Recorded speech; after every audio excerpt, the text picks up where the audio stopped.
Je suis Yannick Morvan. Je voulais tout d'abord remercier au nom de tous les intervenants pour cette très très belle journée, l'association Argos et la Fondation Fondamentale. Les remercier de m'avoir invité à modérer au nom de l'Observatoire de la vie étudiante. Et vous dire aussi que je suis ravi qu'il y ait beaucoup de psychologues, puisque je suis moi-même universitaire et je forme des psychologues. Donc je suis ravi qu'il y ait beaucoup de psychologues, à l'exception du docteur Monchablon, mais qui est une très grande amie des psychologues. Donc c'est parfait. Quelques mots rapides. J'ai effectivement co-dirigé avec le docteur Urbain la thèse de Clotilde tout à l'heure. Effectivement, sur les questions de prévention, c'est des questions extrêmement importantes. Une des difficultés, c'est que, comme peut-être vous avez vu, il y a beaucoup de conférences TED, et notamment le docteur Insel, qui était l'ancien directeur du NIMH, disait que les grands progrès dans la médecine, c'était la capacité à intervenir tôt et détecter tôt. Et c'est vrai que c'est très difficile et très compliqué pour la psychiatrie, comme ça a été expliqué tout à l'heure. Donc, en ce qui concerne l'Observatoire de la vie étudiante, évidemment, on s'intéresse à la question des jeunes, à la question des étudiants et forcément à la question de détecter et dépister tôt, avec une difficulté qui est on parle beaucoup du mal-être étudiant, et on se donne aussi tous l'illusion de savoir ou de comprendre ce que c'est que le mal-être étudiant, alors que ça recouvre probablement des réalités bien plus complexes, de la même manière que peut-être on se donne aussi tous l'illusion de savoir de quoi on parle quand on parle de troubles bipolaires ou de schizophrénie ou de dépression, et que ça reflète peut-être des réalités beaucoup plus complexes sur le plan des mécanismes physiopathologiques, pour employer des mots compliqués, mais en tout cas des mécanismes qui président et qui expliquent la cause des troubles, qu'on ignore pour la plupart au jour d'aujourd'hui d'un point de vue scientifique.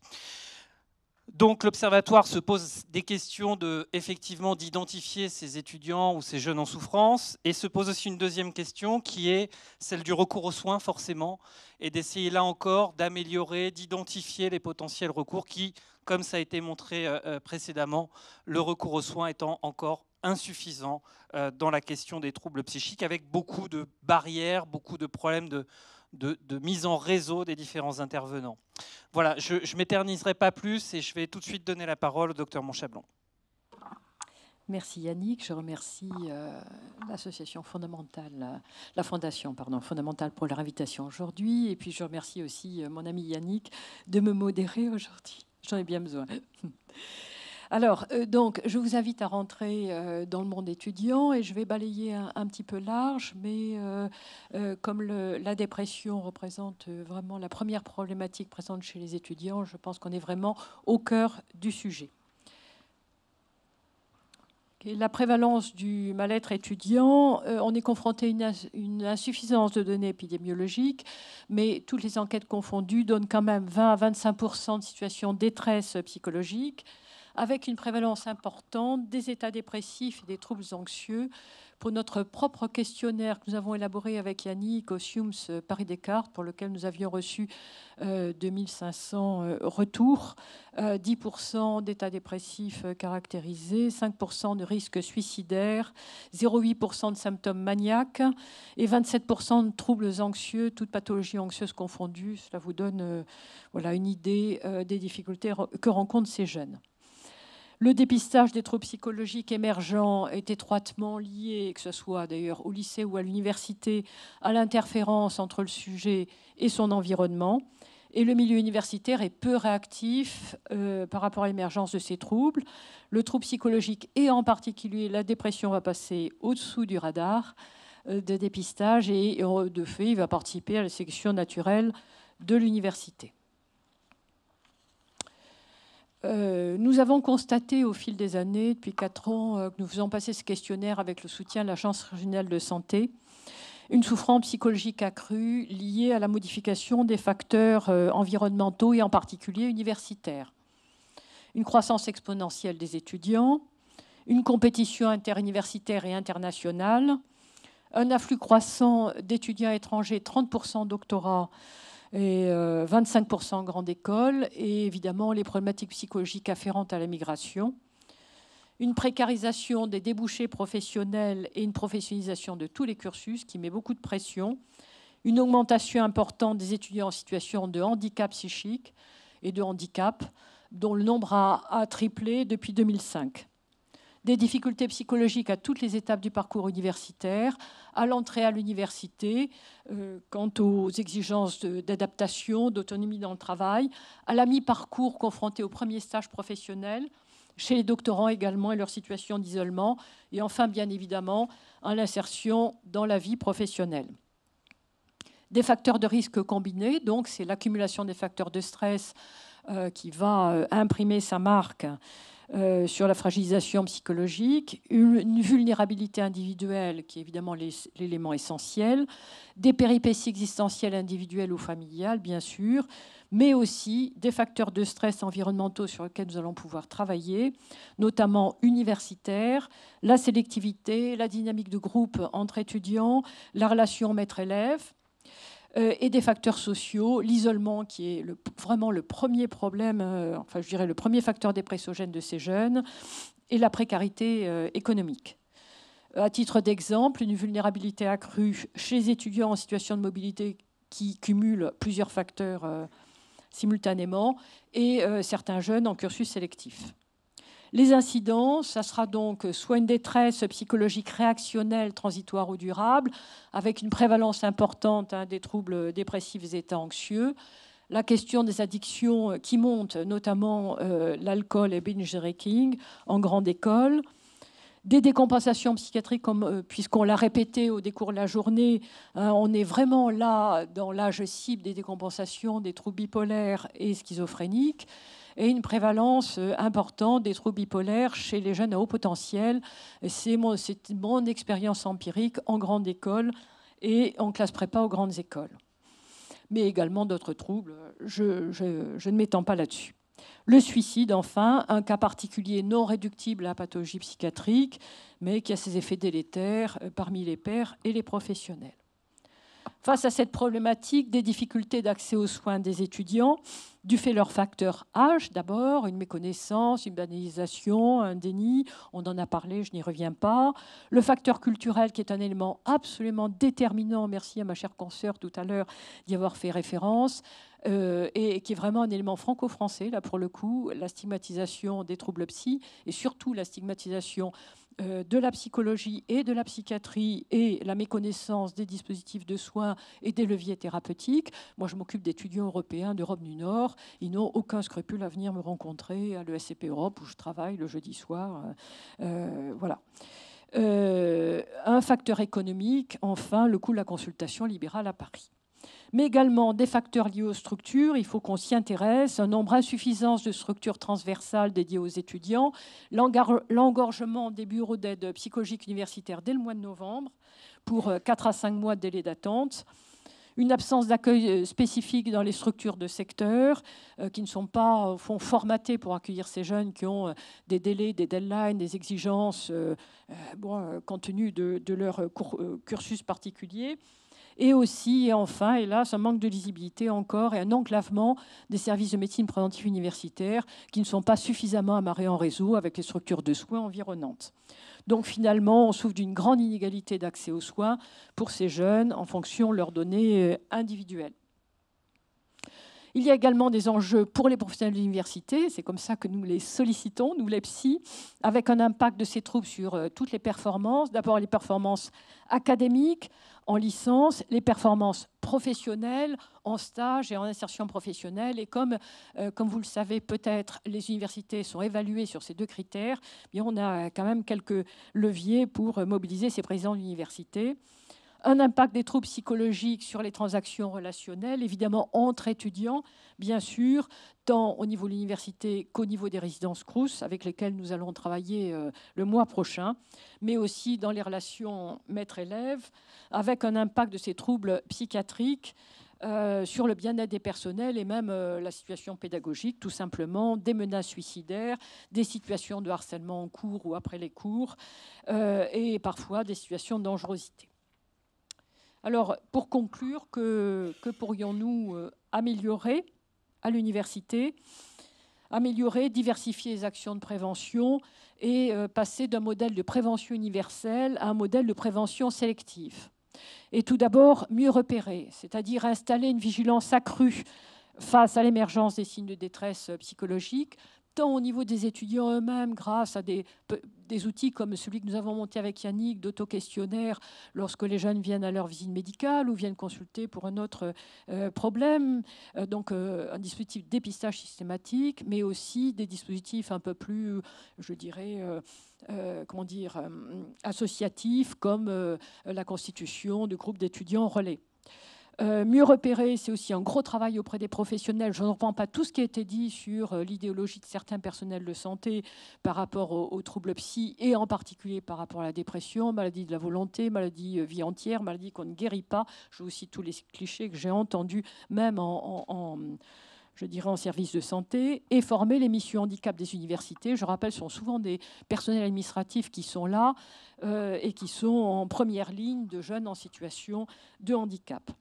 Mieux orienter, ça signifie quoi? Ça signifie préformater les filières de soins. Si on ne le fait pas, les jeunes n'arrivent pas aux soins.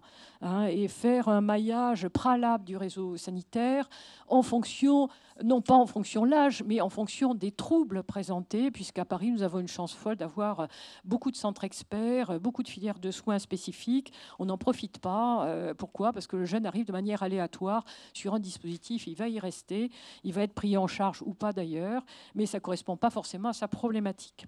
Et enfin, suivre la résolution de la situation qu'un jeune est adressé à une structure de soins. Il ne suffit pas de lui donner un numéro de téléphone et une adresse. Il faut aussi s'assurer qu'il est bien allé consulter, le revoir après et renforcer l'alliance thérapeutique, surtout pour ces pathologies bipolaires. On voit quand les jeunes sont en situation d'hypomanie, voilà, ils sont très bien. C'est déjà très, très compliqué de les persuader d'aller faire un petit bilan, mais il faut suivre cette affaire.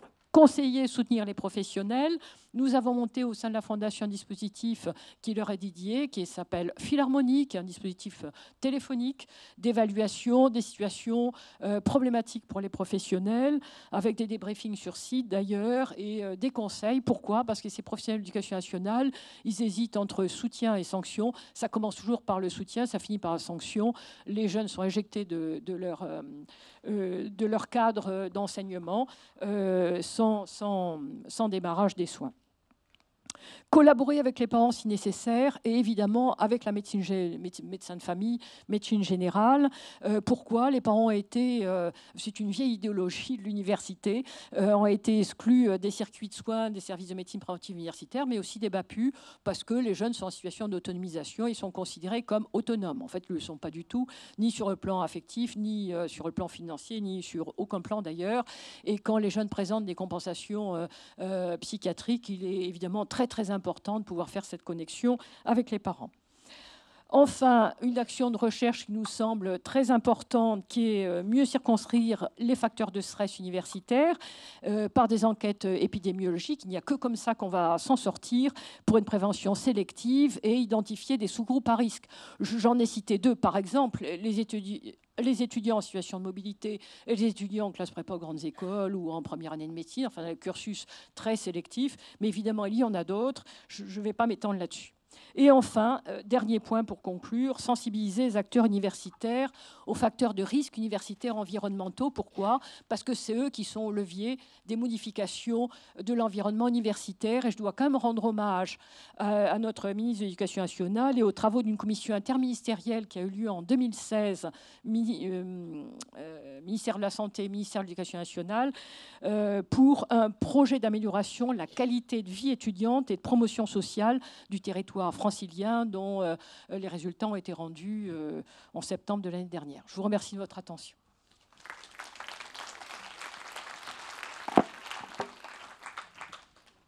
Merci Dominique. On va appeler Samir Fellack qui est psychologue et qui travaille au service interuniversitaire de médecine préventive et de promotion de la santé de Paris et qui va nous parler un peu de son exercice au sein des médecines préventives universitaires au regard de ce que vient de nous dire Dominique Monchablon. Je remercie les organisateurs pour cette journée. Madame Monchablon, vous ne m'avez pas laissé beaucoup de choses à rajouter, si ce n'est peut-être quelques différences. Mais je parlerai d'abord que les étudiants qui arrivent spontanément ou suite à la convocation médicale au service interuniversitaire de médecine préventive ont pour la majorité traversé les éclats de leur adolescence avec tout ce que nous connaissons des bouleversements et des fragilités pubertaires, tant sur le plan biologique, psychique et relationnel. Toutefois, cette période de l'existence de certains étudiants marque une étape sensible du fait que ce qui devait être soldé dans l'adolescence, à savoir les liens à soi, les liens à soi, au corps et aux parents, aux autres, se trouve prolongé du fait de la situation économique et de la situation de souffrance psychique ou mentale. Si l'entrée dans la vie universitaire est une étape vers l'âge adulte, elle peut être aussi pour une minorité une étape d'entrée dans des troubles psychologiques graves tels que les dépressions, des troubles schizophréniques ou bipolaires, troubles de conduite addictive. C'est pourquoi nous devons nous doter de moyens pour assurer l'observance et l'évolution de ces étudiants. La santé des étudiants est une préoccupation constante des acteurs de l'université. Elle est globalement rassurante, semblable au bon état de santé de la population générale pour la même tranche d'âge. Mais elle montre aussi des espaces de souffrance ou des besoins auxquels il faut être particulièrement attentif. Être étudiant et jeune adulte autonome n'est en effet pas chose facile. La médecine préventive universitaire de Sorbonne Université regroupe 3 universités parisiennes, Paris 2 Panthéon-Assas pour le droit et l'économie, Paris 4 Paris Sorbonne Sciences humaines et Paris 6 Pierre et Marie Curie, donc pour les étudiants de sciences et médecine. La santé de ces 75 000 étudiants est confiée au service donc interuniversitaire de médecine préventive et de promotion à la santé qui se trouve au Cordelier dans Paris 6e. Un sondage récent datant de 2015 mené sous la direction de M. Luc Vétois, psychologue clinicien dans le service, et Mme Roideau, assistante sociale à Paris 4, publié dans la revue Santé scolaire et universitaire numéro 35. Cette étude avait comme objectif de recueillir auprès des étudiants des informations et des avis qui peuvent mettre en évidence des besoins qu'ils définissent eux-mêmes, donc les étudiants, cela afin de vérifier l'adéquation de l'offre des services de prévention universitaire avec leur attente en termes d'action et de prévention. Parmi les 3 thèmes ou idées qui ont été retenus ou qui se dégagent en matière de santé, les étudiants retiennent au premier plan l'aspect curatif, c'est-à-dire pouvoir consulter un médecin, acheter un médicament, être hospitalisé si besoin pour une maladie grave ou une maladie de longue durée.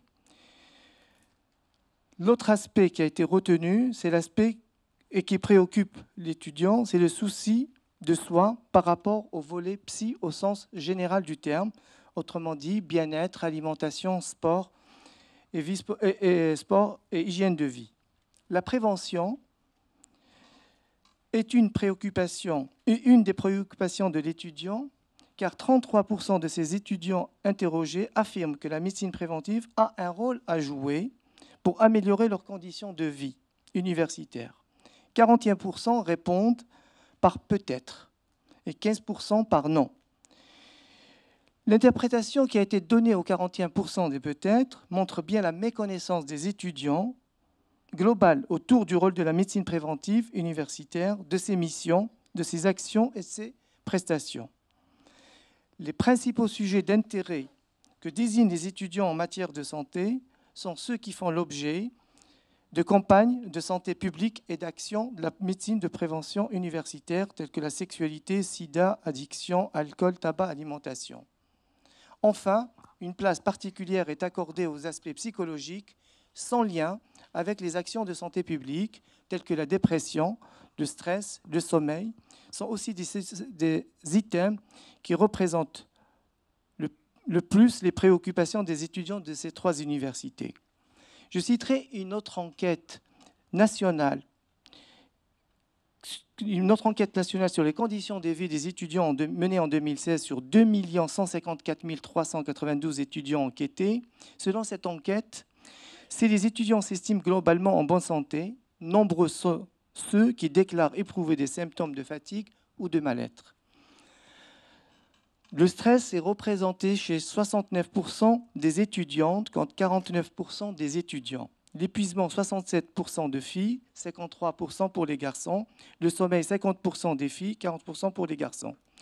37% des étudiantes et 27% des étudiants déclarent également s'être sentis déprimés la semaine précédant l'enquête. Toujours selon la même enquête, 30% des étudiants déclarent avoir déjà renoncé à voir un médecin, faute de moyens financiers. L'origine sociale et le facteur âge, 18% pour les 23-25 ans, sont des caractéristiques qui permettent d'expliquer le renoncement, et c'est pourquoi une convocation médicale est envoyée pendant les 3 premières années du début du cycle universitaire. C'est surtout la méconnaissance par les étudiants des dispositifs existants et gratuits pour les plus démunis d'accès aux soins qui est inquiétante à l'heure où l'information est censée circuler à la vitesse de la lumière. Les étudiants étrangers se déclarent eux aussi un peu moins souvent en bonne ou très bonne santé par rapport à leurs pairs. Le SUMS est rattaché à la direction de la vie étudiante de l'UPMC, Université Pierre et Marie Curie. Le personnel et les cliniciens du SUMS, Sorbonne Université, conservent une volonté d'être à l'écoute de tous les étudiants et des personnels et des enseignants de Sorbonne Université. Notre objectif est de permettre aux étudiants présentant des difficultés de santé à bénéficier d'une prise en charge médicale, psychologique ou sociale adaptée afin de poursuivre et de réussir leur formation universitaire. L'ensemble des étudiants bénéficient également des services du SUMS pour leur faciliter l'accès aux soins et pour être sensibilisés aux actions de prévention et de promotion de la santé. Cette mission s'inscrit dans un travail d'équipe avec de nombreux acteurs et correspondants de la vie universitaire des établissements de Sorbonne Université. Malgré ces missions premières de prévention dont se dote le SUMS, les demandes des étudiants, des professionnels de vie universitaire et de corps enseignants sont de plus en plus complexes et nombreuses en matière de santé psychologique et mentale.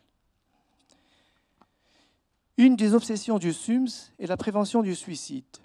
On sait que 6,5% des tentatives de suicide chez les jeunes de 15 à 25 ans sur la France, soit 5000 tentatives de suicide dans nos 3 universités.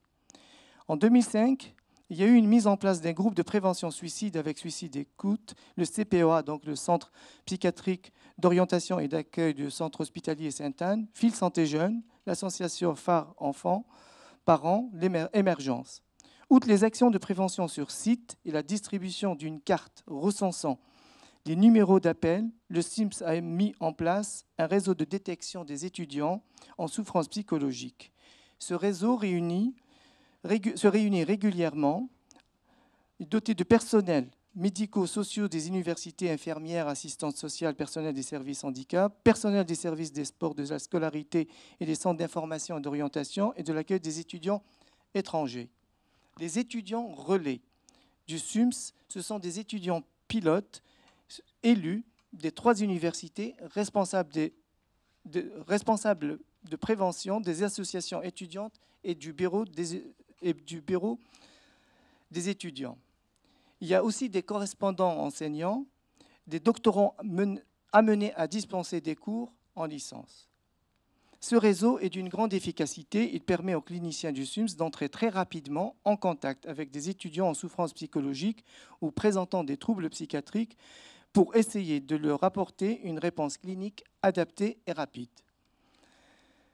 Le SUMS est aussi membre fondateur en février 2007 de Respect, dont Mme Monchablan est la trésorière, je crois. Non. Le bureau.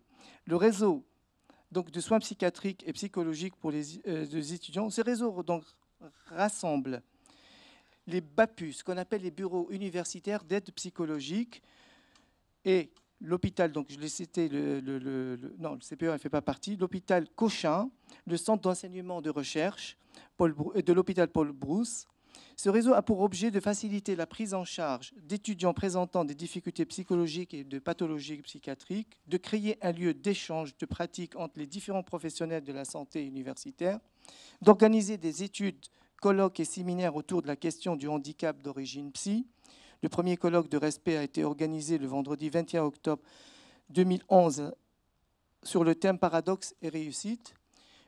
Depuis la création de ce réseau, la prise en charge des étudiants de l'UPMC, puis ceux de Sorbonne Université en souffrance psychologique ou présentant des troubles psychiatriques s'est améliorée grâce aux liens créés entre partenaires, les rendez-vous en psychiatrie et les hospitalisations sont facilitées, les délais d'attente pour les prises en charge se sont réduits. En 2016, une dizaine d'étudiants présentant une symptomatologie psychopathologique sévère, bouffée délirante, tentative de suicide, a été hospitalisée dans les délais les plus courts grâce à une convention signée entre le SUMS et le CPOA, le Centre de psychiatrie d'orientation et d'accueil du Centre hospitalier Sainte-Anne. Sans vouloir acquérir le statut de centre de soins, le SUMS, Sorbonne Université, en prend pourtant le chemin. Des thérapies sont de plus en plus menées par les 9 psychologues, tous à temps partiel. Des vaccinations, des prescriptions médicales de dépannage en médecine générale et consultations spécialisées sont menées par 11 médecins. Des examens gynécologiques, pose de stérilet, d'implants contraceptifs, contraception d'urgence sont assurés par une sage-femme. Enfin, les suivis pour les étudiants en grande difficulté psychologiques ou mentales sont assurés par une psychiatre. Tous les intervenants sont à temps partiel. Les accueils physiques et téléphoniques sont aussi assurés en binôme par les médecins et par un psy. Je crois que je vais m'arrêter là. Merci de votre attention. Merci beaucoup, Samir. On va tout de suite passer la parole à Aude Caria, qui va nous parler du kit pédagogique La tête dans les nuages, même si elle pourrait beaucoup nous parler de la stigmatisation et des représentations sur la santé mentale, avec un très beau papier, je crois, dans l'adresse, si je me souviens bien, recherche et études sur la stigmatisation. Voilà. En tout cas, elle va nous parler aujourd'hui d'un kit pédagogique. C'est à Aude. J'appelle tout de suite Violette Vinoy et Perrine Curvel qui vont nous parler d'un outil également de déstigmatisation et de prévention dans les lycées. On est très heureuse d'être là. On arrive de Marseille, de service de psychiatrie. Donc merci aux organisateurs de nous avoir invités. Donc on va vous parler d'un projet sur lequel on travaille depuis environ 2 ans, qui est un projet en effet de prévention et de déstigmatisation destiné tout particulièrement aux lycéens. Alors, avant d'entrer dans le vif du sujet, on voulait rappeler un peu le contexte en fait, dans lequel ce projet a émergé. Ce projet, il est né de 3 constats dans notre pratique quotidienne. Alors, le premier constat, on en a beaucoup entendu parler aujourd'hui, c'est un fait, la grande majorité des troubles psychiques apparaissent entre 15 et 25 ans. Donc, les jeunes adultes, les adolescents sont tout particulièrement concernés par les questions de santé mentale et de troubles psychiques. Donc ça, c'est un premier constat.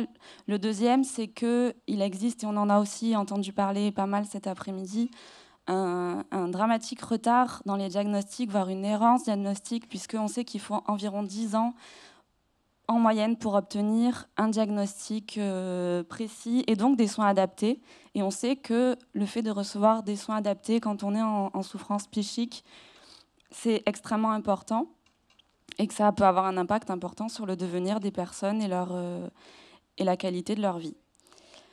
Le troisième constat, c'est celui de la stigmatisation dont on a un peu parlé aussi, la terrible stigmatisation de la psychiatrie en général, des maladies mentales, ce qui constitue également un frein à l'accès aux soins, puisque c'est très compliqué pour des jeunes qui vont mal de se dire qu'ils vont avoir recours à la psychiatrie ou même quand ils reçoivent un diagnostic, d'accepter ce diagnostic, d'accepter le nom d'une maladie mentale, parce que c'est aussi accepter toutes les idées reçues, les idées fausses qui sont adossées à ces troubles-là.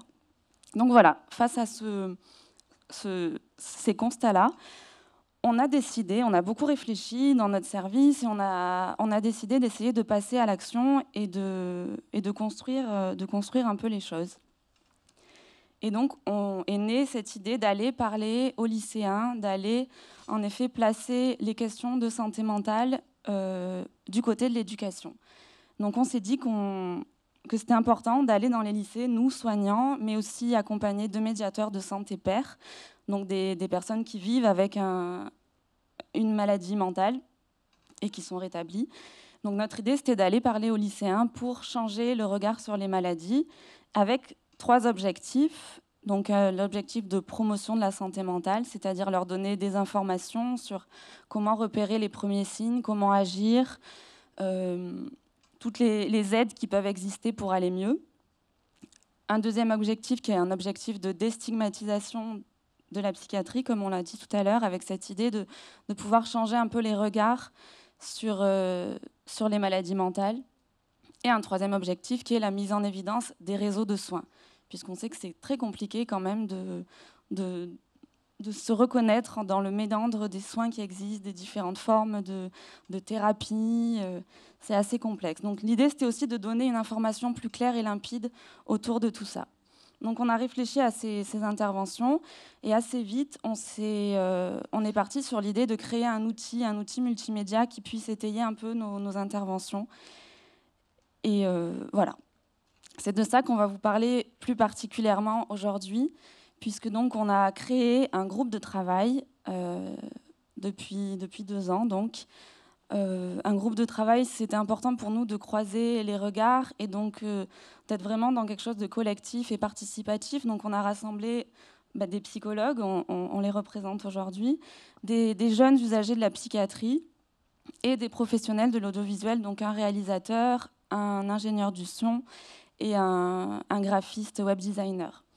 Donc on s'est réunis beaucoup, on a beaucoup travaillé, on s'est vu quand même une demi-journée par semaine pendant plus de 6 mois pour réfléchir à quelle forme allait avoir ce contenu, qu'est-ce qu'on voulait dire exactement.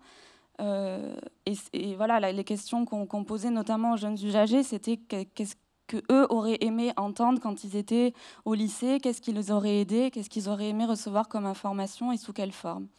Donc assez vite est venue l'idée de réaliser un web documentaire, donc une forme de documentaire un peu particulière puisqu'elle est, comme son nom l'indique, sur le web, donc en ligne, sur Internet.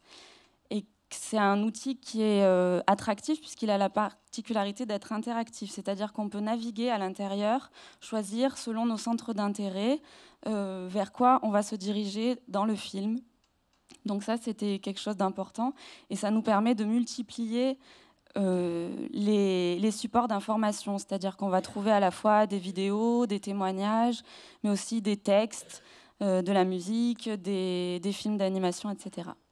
Voilà, donc je vais passer la parole à Violette pour continuer la présentation.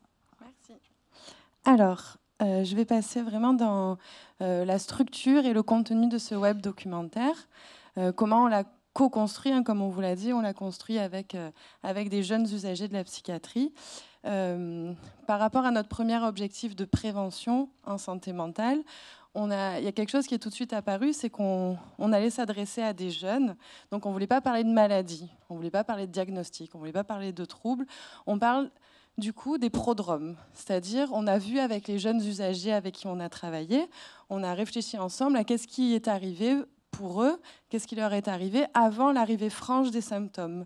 Et donc, on a créé une liste assez longue de prodromes, donc de premiers signes, de petites choses qui commençaient à pas aller dès l'adolescence. Et ces prodromes-là, on les a catégorisés ensuite en 4 familles. Voilà, une famille où c'est des prodromes sur l'humeur, d'autres sur l'angoisse, la deuxième famille. Pour la 3e, sur les addictions. Et pour les 4e prodromes, sur un sentiment de persécution, une perte de contact avec la réalité. Voilà. On a, donc le web documentaire est structuré comme ça, avec ces 4 familles-là qu'on va pouvoir aller explorer. Concernant l'objectif de déstigmatisation, c'est quelque chose vraiment là qui nous tenait à cœur. On a décidé de faire le portrait positif du coup de personnes rétablies, c'est-à-dire de personnes ou vivant ou ayant vécu avec une maladie mentale et qui ont une vie riche, satisfaisante, qui ont une bonne qualité de vie, qui ont une bonne estime de soi. Enfin, voilà, c'était pour faire un pendant au portrait qu'on nous brosse normalement, notamment dans les médias, sur la maladie mentale, où c'est tout le temps des gens dans l'errance, qui vont pas bien, qui sont hospitalisés. Voilà, l'idée, c'était de dire on peut avoir une maladie mentale et vivre bien. Voilà, on peut avoir un problème de santé mentale et être en bonne santé, en gros. Voilà. Donc, Ouais, on va regarder. Voilà par exemple la page addiction, qui sera... c'est une des familles que je vous ai dit de Prodrome. Pour cette page addiction, l'idée vraiment pour chacune des pages, pour chacune des familles de Prodrome, c'était de croiser les regards. Donc là, pour cette partie addiction, on a Yves témoigne. Donc c'est un jeune usager qui témoigne sur, pour lui, qu'est-ce qui s'est passé, quels ont été les premiers signes, qu'est-ce qu'il a aidé, qu'est-ce qu'il n'a pas aidé, qu'ont fait ses parents. Voilà, on est vraiment dans un témoignage de prodrome de troubles addictifs. On a un proche témoigne, parce que pour le coup, alors la famille est toujours à accueillir dans le soin, mais encore plus quand on parle, c'est les adolescents. Donc voilà, comment a réagi la famille? C'est pas forcément la famille d'Yves d'ailleurs, hein. C'est un proche de quelqu'un qui souffre d'addiction. On a Atelier fiction, ça c'est un film qui a été fait donc en atelier. Voilà, un film de fiction sur les addictions. Une définition animée, parce que pour parler d'addiction, il faut définir ce que c'est quand même. Donc là, on répond à la question qu'est-ce que c'est quoi l'addiction? Donc on vous montrera un petit extrait tout à l'heure. Et l'avis du professionnel, c'est important aussi. Donc là, c'est le professeur Lançon qui nous parle des addictions. On aura aussi un extrait. Et le 1 en quelques mots. Donc ça, c'est du texte, quoi, sur les addictions. Encore une fois, qu'est-ce que c'est, pour reprendre un petit peu, mais aussi que faire. Là, on répond à l'objectif de mise en évidence des réseaux de soins. Quelles sont les différentes thérapies? Quels sont les lieux de soins? Qu'est-ce qu'on peut nous proposer? Voilà, donc pour chacune des 4 familles, donc addiction, angoisse, humeur et sentiment de persécution, on aura cette page-là. Et donc les jeunes pourront naviguer et aller interroger ce qui les intéresse. Ça, c'est juste pour vous montrer un petit peu le graphisme. Donc ça, portrait d'Antoine, c'est une ébauche de visuel. Antoine, c'est un jeune homme qui est suivi dans le service et qui a témoigné, dont on a fait le portrait, concernant le sentiment de persécution. Donc voilà. Donc une fois qu'on aura cliqué, on tombera sur ça. Alors, un premier extrait, donc extrait d'interview du professeur Lançon dans la famille addiction. La raison principale qui fait que les adolescents, les jeunes adultes ne viennent pas consulter, c'est qu'ils ne pensent pas que les addictions sont des maladies. Ils identifient très mal les problèmes qu'ils ont avec les addictions. L'image la plus générale, c'est « je ne suis pas addict, je ne suis pas un poivreau, je ne suis pas un toxico », c'est les images dans la société, donc il est tout à fait justifié de ne pas se plier à ces images. Voilà, donc c'est un petit extrait d'interview. L'interview, elle dure un peu plus de 10 minutes, je crois, au final. Ce qu'on a demandé aux professionnels de santé, comme vous le voyez, c'est de ne pas oublier qu'ils s'adressaient à des jeunes, quoi. Donc l'idée, c'était aussi de vulgariser le discours, de ne pas être dans un discours scientifique, et de répondre à la question c'est quoi et que faire. Voilà. Et pourquoi, là, ils répondaient à pourquoi les gens ne viennent pas trop en consulte. Un autre extrait, alors ça, Lou Luby, c'est un extrait de la première, l'autre catégorie, enfin la catégorie ils sont passés par là, c'est-à-dire les témoignages, les portraits positifs de personnes rétablies. Donc des personnes vivant avec une maladie mentale et pouvant en parler, vivant bien et exposant leur situation. Lou Luby, c'est une auteure de BD, de bande dessinée parisienne. Elle a écrit un livre génial qui s'appelle Goupil ou face sur la cyclothymie. Voilà, et on a eu la chance de pouvoir l'interviewer. Donc c'est un extrait du portrait de Lou. Quand on se demande si on a quelque chose, la première chose que je vous conseillerais, c'est de vous croire. Parce que vous aurez toujours des gens, des fois dans un entourage très proche, qui diront que non, t'as pas de raison d'aller mal. Tu t'écoutes pleurer, et, regarde tout ce que tu as, mais t'as aucune raison d'être malheureux, et c'est dans ta tête. Et effectivement, oui, c'est dans nos têtes, mais ça ne veut pas dire que ça n'existe pas. Donc déjà, si on ressent les choses et que ça nous pose un problème, que ça handicape quelque part dans la vie, faut quand même se dire que ça existe et se demander est-ce qu'il y a quelque chose derrière ou pas. Voilà, pour Lou. Et dernier extrait, donc ce que je vous ai dit tout à l'heure, dans chacune des familles, on doit quand même définir aussi ce dont on parle, parce que c'est pas clair tout ça, la déprime, l'angoisse, voilà. Donc l'idée, c'est de proposer une définition aux jeunes. On y va. Enfin, je sais pas si ça marche. Elle perturbe alors ma vie quotidienne et m'empêche à chaque instant de prendre du plaisir. Hé, non, madame, t'as bu l'heure? Cette tristesse pathologique, quand elle dure longtemps, entraîne des modifications dans mon cerveau au niveau du mécanisme du plaisir.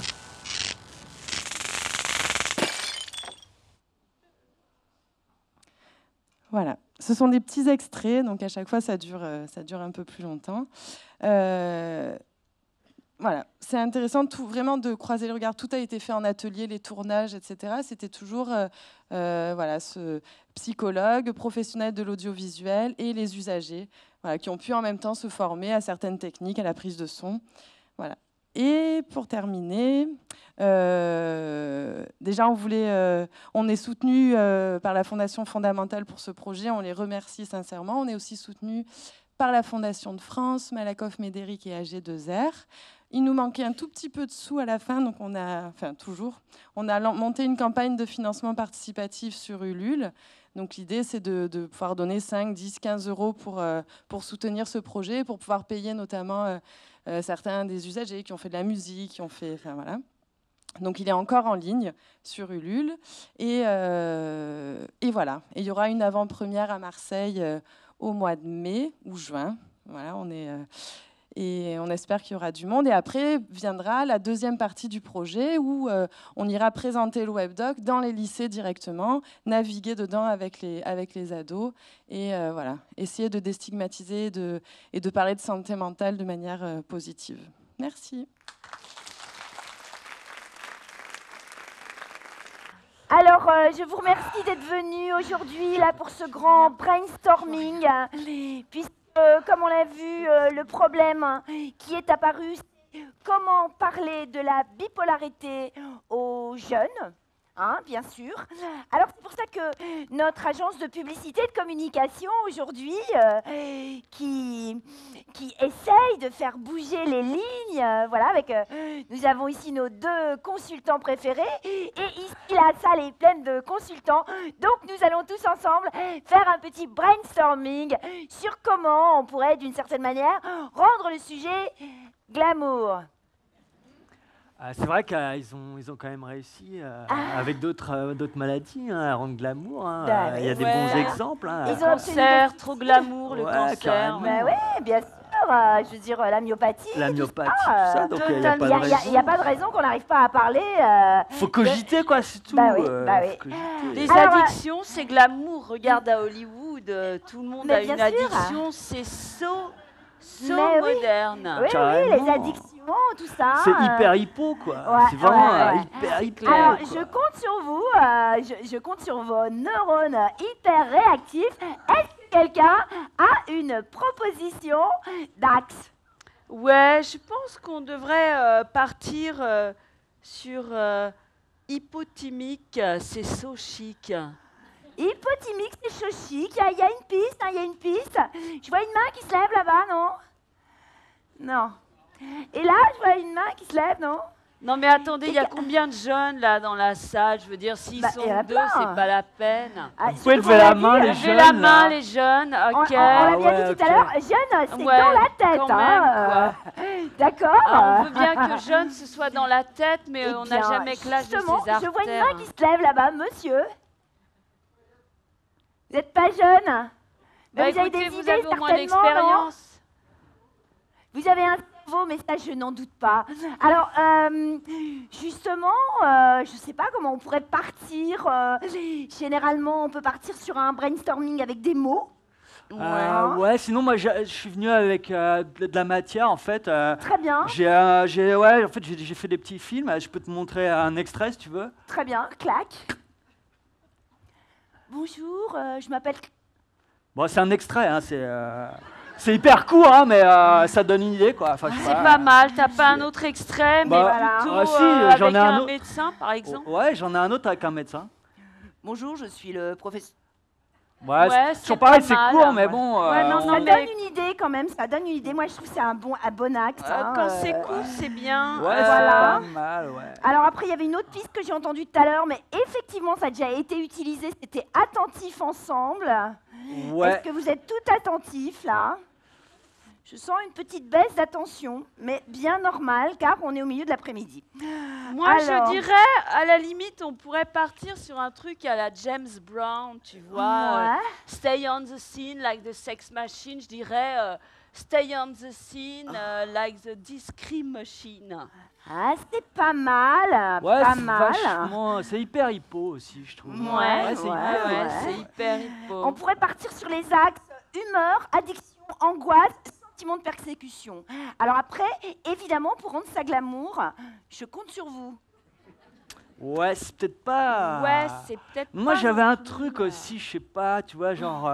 une phrase d'accroche genre « Oh Chantal, oh oui Chantal, c'est pas parce que t'as un problème de santé mentale qu'entre nous, c'est pas sentimental. » Tu vois, un truc comme ça, quoi, je sais pas. Moi, j'aime assez. Moi, j'avais autre chose. Ouais. J'avais fragilité pubertaire, sois pas vénère, t'es peut-être bipolaire. Ah ouais, c'est hyper hippo, ça, carrément. Glamour. Ouais, carrément. Sinon, bon, on pourrait aussi, justement, on en parlait tout à l'heure, partir sur la piste des MG, hein, des médecins généralistes, avec, par exemple, on en parlait aussi tout à l'heure, le patient arrive, première question du médecin généraliste, c'est quoi votre thème astral? Ça, c'est pas mal. Sagittaire, bipolaire. Non, cancer, bipolaire. Cancer, bipolaire aussi, je sais Après, pas, pour les autres signes, Voilà. En même temps, je me dis, ce qui serait peut-être pas bête pour en savoir plus, ce serait d'aller aux journées sur la bipolarité qui est à la Villette, là. Carrément, la bonne idée. Mais ça, non, mais attends, c'est pas fini, on peut peut-être... Carrément. On y va. C'est cool. Attendez, je récupère mon chien. Ouais. Vous n'avez pas vu mon chien? C'était un petit chien. Non, mais ça, c'est dans ta tête, ton chien. C'est dans ta tête, ton chien. Bah, il existe quand même, si c'est dans ma tête.